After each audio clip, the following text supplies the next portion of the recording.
Welcome back to Bangkok ChitChat, and today we have the Hua Hin Report. I'd like to thank everybody for the comments and also all the likes on the previous videos. If you have any comments, please send them through. And also if you could like and subscribe if you haven't done already, it would be much appreciated. So let's get on with the Hua Hin Report. So how's things, Richard? Well, getting a little bit busy down here at long last, which is good news. But we had a lot of rain, terrific, amazing thunderstorms and things yesterday. Luckily, I don't think there was any serious flooding or anything, but the monsoon has just been crossing over south of Cambodia and Vietnam and crossing into just, Hua Hin and south. So we've just got a little bit of that yesterday. Bit cloudy today, but not too bad, and not a bad day at all. Things are getting a little more busy, and people, I think, are picking up a little bit in terms of business. But still, in this part of the world, alcohol isn't allowed at most restaurants still. Obviously, you can buy most it in the restaurants shops or all restaurants? Is that most restaurants or all restaurants? Legally, they're not supposed to be. Yeah, but is it? It's my teeth. I've had a lot of dental work. I can hardly say more than 3 words. So it's the restaurants that are not supposed to sell alcohol. Right. But paper cups and whatever seems to be thriving across town. I can just see it, 10,000 baht bottle of wine in a paper cup. It just doesn't make sense to me. Exactly. That's the way to go. That's the way to go. So I see also on the COVID side, things are pretty good. It seems to be over the past few months, it's been dropping. As of the 23rd of November, there were 61 new cases and 33 in pet shops, and 33 cases in Hua Hin. So, that's probably less than the normal flu. Yeah, I think, the numbers are down. And gradually, it seems to be getting a little bit better down here, which is very reassuring. Most of the problems have been really related with the people that were not vaccinated or got a late vaccination. Those are mainly the poorer people that would frequent the local markets and obviously work in some of the local factories, as we know. They were, largely the ones that unfortunately became infected. Everybody else, generally, not too bad. The numbers are low. People still wearing masks by and large, and they should. And that's good that people respect that. I think, I noticed something. Just take a little bit of precaution. Yeah, I noticed something in the news, and they were saying that there's a warning to tourists, because some tourists or foreigners are not wearing masks. Maybe this Western entitlement, I'm not sure what it is, or they're just not aware. But what they should be aware of is if they're caught not wearing a mask, there'll be up to a 20,000 baht fine, which is going to ruin the holiday. So maybe that's a little message if anyone's thinking of coming to Thailand, make sure you're wearing your mask in public, And what was a little bit confusing in the report they're saying is, there's crowds are getting together. But legally, just now under the COVID rules, you can have small crowds, up to 25 people. Absolutely. Yeah? So there's once again, there's this, here's the fact, and then misinformation again. But the reality is, you've got to wear a mask. So if you want to demonstrate on that as a tourist, that's up to you. But you're just going to get a 20,000 baht fine, and everybody else is going to be rubbing their hands. So Well, I think you're right. Masks are important, and most people are wearing them around here. I think the only real headache that I've heard about just recently, aside from COVID, has been the quarantine conditions of people arriving. I've had a couple of friends that have come in from overseas. One of them has been fully vaccinated, didn't have a problem, landed in Bangkok, was taken to an SHA hotel, stayed one night. By the following morning, they got the all clear from their COVID test, and they were able to come down here and travel anywhere around the country. And that seems to be working. I think that seems to be working quite well. But, I think there's still a fair bit of confusion. I have another friend who's refused to take a vaccine, and she's just come back from quite a long trip wherever, and had to spend 10 days in the hotel room, and has just come out just yesterday, I think. But, you know, that works. Yeah, there was something else in the news about hotels where there was bookings of the hotel, but there was no transport or hospital support under the SHA. So when the people arrived, they were refused entry. So they had to go to another hotel, yeah, which was fully qualified, yeah, and the people, they couldn't cancel with the one they'd already booked. So the Right. warning is, make sure that follow the rules, the list of what you're supposed to have, and make sure that you have that in writing, that that the hotel you're going to is going to provide the limousine service to the hotel, yeah, and also has the agreement with the hospital so they can do the tests and things, yeah. If not, don't book with them. If in doubt, kick it out. Well, I think also it's very difficult. If you are overseas, where do you look to find this information? And is the information consistent? Because I think there's been quite a lot of, you know, movement of the goalposts, as we like to say, as circumstances and things change a little bit. But what you're saying is absolutely spot on. Um, and by and large, I think people are starting to get the idea that they can come and visit Hua Hin. And I think, you know, and Thailand and the rest of the country, and that's great. Now, a couple of recent developments here. I'm wondering where do we start? The airport is still going through a bit of a transformation. They continue to widen the runway. More about that in just a little while.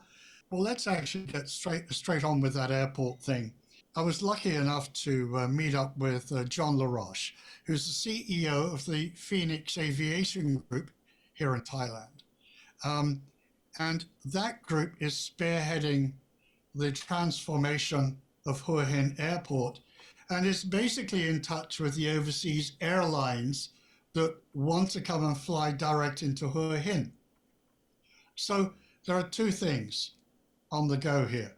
One is the introduction of international flights, and number two, the support. There's newly announced support from government and the TAT in the way that they want to market this region.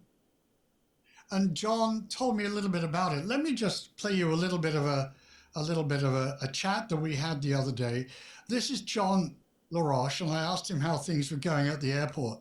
We are gearing up for arrivals in December and without a doubt January, February. So you can expect flights Malaysia, Singapore, India as being our priorities. But there's even more than that though. Right now, we are just completed our discussions with government to truly open up the southern corridor below Hua Hin. Under the moniker of the Thailand Riviera, you can expect 7 provinces to all of a sudden become of higher profile internationally, just the way that we are exposing Hua Hin to our partner countries.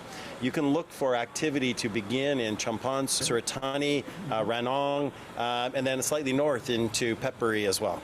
So the reason this extension of the Phoenix plan into the Thailand Riviera is relevant is because Hua Hin will become the hub and the gateway to this region. There you Wow. go, another hub. Another hub, yeah. He mentioned several things there. So he mentioned the expansion of the runway, the widening, which is continuing. And of course, domestic flights, the domestic flight between Hua Hin and Chiang Mai has been put on hold for a little while they continue with some of that work. And the other thing that he mentioned there that is brand new is the announcement that they're going to try and really make this into the Riviera, the Thai Riviera. They've talked about it for a while, and now they're really going ahead with this to include Phetchaburi, Prachuap all the way down to Chumphon, and the other places that he mentioned as well, Suratani and one or two others, really trying to elevate the whole region now. And this is really being announced today and tomorrow and over the next few weeks. So, I think it's just going to coincide with the opening of Thailand and opening of the airport. But also, will this also relate to the opening of the railway? Because they're looking at the high-speed railway link. That would make it far more practical, yeah. Because just going down on the highway, behind Hua Hin, yeah, it's a fast road and it's not an exceptionally wide road. So to get down, I mean, I'm doing a road trip at the beginning of December, and we're talking about getting down to Chumpon at least about 8 hours. You're going to have to get your shovel out and work fast to get the high-speed railway coming down here. I think that's going to take some time. I think the alternative, the slower new twin-track rails system that they've been working and building over the past few years, I think that is much more likely to come online sooner than the high speed. I think that high speed is going to take some time. You're probably looking 10 years for that. But the twin track, the local railway and the elevated railway that they're going to put into Hua Hin, I think a couple of years and that'll be running. That's what I hear. Well, what related to that was also to do with the casino. I hear there's a big push again for Hua Hin having a casino, and you just mentioned the Riviera, yeah, changing into a Riviera. Exactly. I just look at having a casino in Hua Hin. It makes it so different. Okay, maybe classy. I always was targeted for Pattaya, yeah, to have casinos because it was more, let's say, wild west. My first feeling is if it wasn't done correctly, you don't want Hua Hin to be seen as a gambling centre. It is seen as a place to go and chill out, go with your family, nice beach, nice restaurants. No, not really rock and roll like Pattaya. Exactly. I think it's really come about through one of the local MPs, Kun Udon, who's quite, he's quite forward thinking and internationally minded, but also very connected with government. And he really came up with this idea of in brackets, an entertainment complex. So, the shopping malls and the lifestyle, including a casino. It's not been confirmed, but there are possibly one or two places where that might be located. Perhaps the most likely, even though, as I reiterate, it's not confirmed, maybe the energy complex, which is between Hua Hin and Cha Am. There's a huge condominium development there that's been a bit of a white elephant over the past couple of years, and that might be quite a good location for a casino or that type of entertainment complex. But I agree with you, it doesn't really enhance the quality aspect of what people have been talking about for this region. Yeah, and also there's another thing. A lot of voices. There are a lot of voices, Andrew, within this, and I think there's going to be quite a lot of opposition to the idea of a casino complex. But there is at least enthusiasm to develop not just Hua Hin, but the entire coastline. Yeah. I mean, the other thing is that Hua Hin was always seen as being the home of King Rama IX the Great. For that reason, it was always cleaner. It had certain class, yeah, and correct. I just feel that has carried on since his passing, yeah. Maybe I'm being an old fuddy duddy, yeah. But it's just that sort of that idea of Hua Hin, the family place. It was clean. It was a certain class to it, yeah. I would hate to see. I think what I'm saying is something like Pattaya. Where it's had the reputation, and in many cases unfounded reputation, yeah, because it's not all bars and things like that. It certainly has class, but that worldwide reputation, I would hate Hua Hin to go that direction because it's difficult enough for Pattaya to shake that. Yeah, even Bangkok to shake that. As we've always said, if you're looking for go-go bars and massage parlors, you'll have to look for them. But if you didn't look for them, you wouldn't even see them. Yeah, so that kind of thing. Yeah. So, what else is happening down there? Well, I was invited to a meeting a couple of days ago. Um, that's the formation of a new, what we call club, tourism club. Um, okay, you've got things like Scal, but it's pretty quiet down here. And there are one or two other, local groups. The Wine Business Network doesn't seem to be doing much nowadays, and there's a couple of others. So there's been the formation of a new kind of tourism club for hospitality known as 4H. At that meeting, it was chaired by Kundir, who's the president, and Guido from Monsoon Valley. We also had the Thai TAT and a couple from the local authority, John LaRoche from Phoenix, and a couple of others were there as well.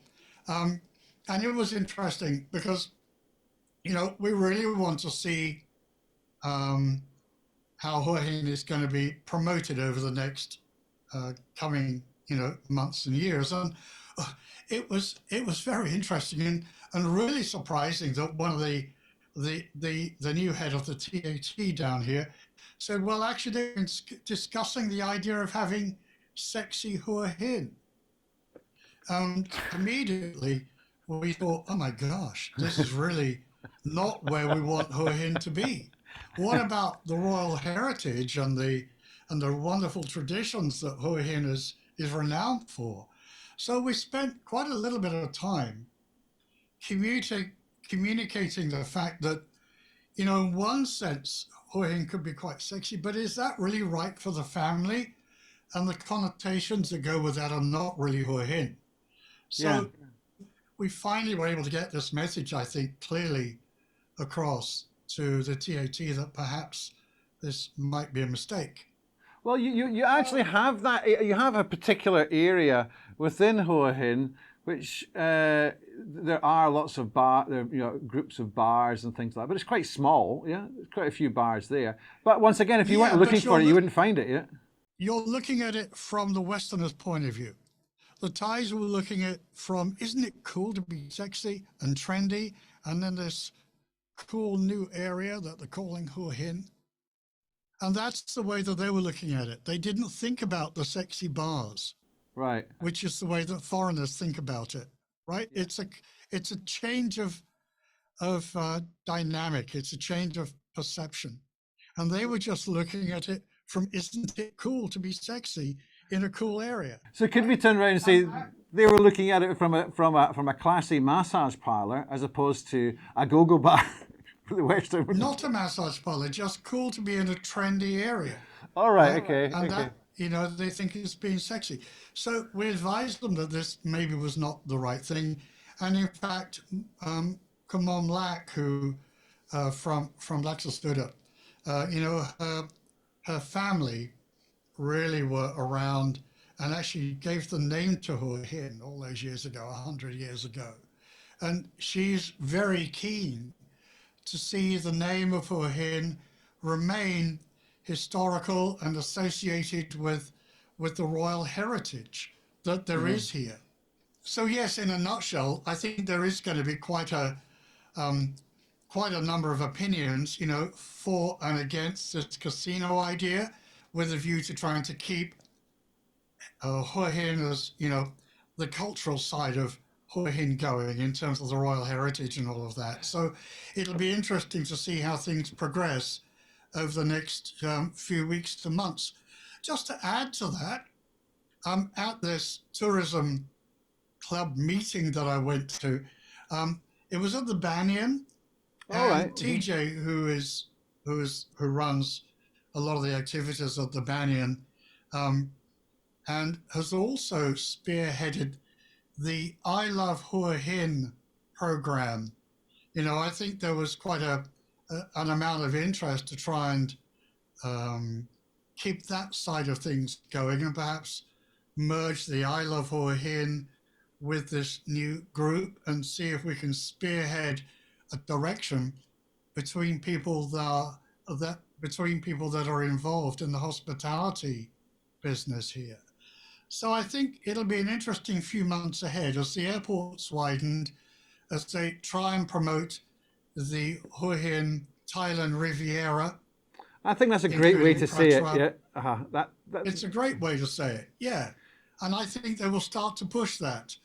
And then, the finer details, will there be a casino or not? Or will they try and maintain the heritage? This is basically the equation. I think the thing is, why do people go there now and how you can enhance it? I mean, we go to Hua Hin because there is that cultural element. There's good food. There's the beach. So if you could capitalize on that Riviera, you can go for good wine, good meals. There is, let's say, entertainment class, wine, that kind of thing. That Riviera image, is great. I think keeping the casino separate from that, because it's not like you go to London or Australia. What you don't want is a person who's unsavory, let's say, going to the casino. You want some class. Separate it, make a complex, as you said, and keep Hua Hin and take advantage and enhance in its qualities that it has already, which is beach, food, wine, beer, and culture. Yeah. Well, there are some fabulous things to do here. You can drive south a little way and go to a place on the beach and do archery. There are water sports here. You can ride the horses on the beach, of course. You can go inland into the waterfalls.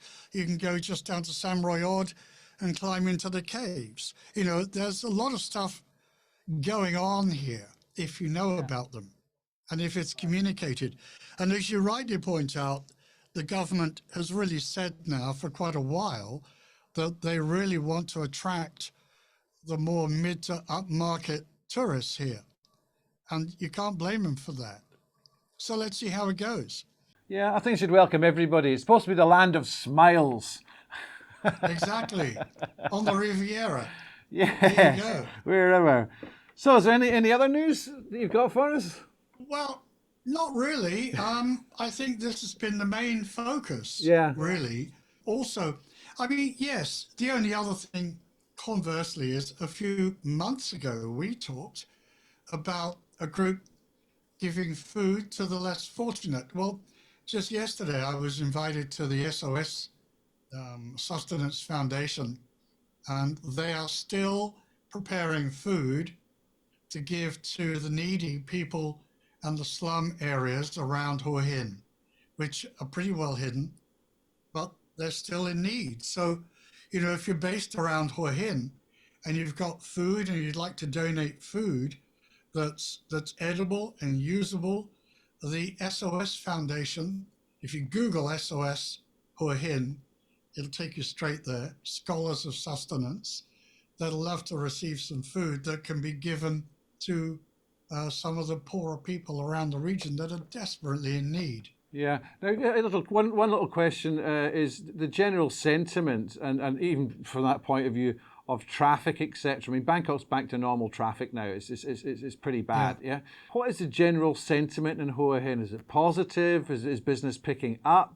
Obviously, there's at the end of the month they're talking about whether Pattaya or yourselves can serve alcohol. They're saying it could be January 15th, which I take it would be the same for Hua Hin as for Pattaya. So what's the general sentiment just there, just to round off? Yeah. Well, I think, things are gradually picking up. There's a large crowd coming down from Bangkok. But, and of course they're well off and they're able to fill the hotels and some of the restaurants. But, there's still this undercurrent of people that are desperately needy. So you've still got the mix and match. There are also quite a lot of restaurants that, they sell food, but to really make money and really prosper, they need to sell alcohol. And it looks like it may be either the end of the year, Christmas area, New Year area, or the middle of January before they're allowed to resume the sale of alcohol. Okay, as we hinted earlier, a few are already, doing that, but it's not strictly legal yet. But there is an upturn. There is a little more business. There's more traffic on the roads, and things are looking very positive. And with this new club and with the airport, with the introduction of flights coming in early next year, things are on the up, and that's good news. That is great news. It's nice to hear some positivity for a change. Okay, listen, thank you very much, Richard, for your time again. Always fascinated to hear Pleasure. what you hear from the street. Yeah? It's all facts. So thanks again, and we'll see you next month. See you next time, Andrew. Thank you very much. All the best. Okay, thanks very much. Okay, thanks again to Richard Buckle.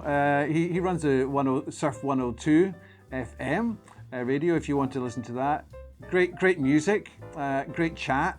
So please follow that. If you haven't subscribed, please do so, and also please pass some comments to us, and we'll do our best to give you more interesting episodes.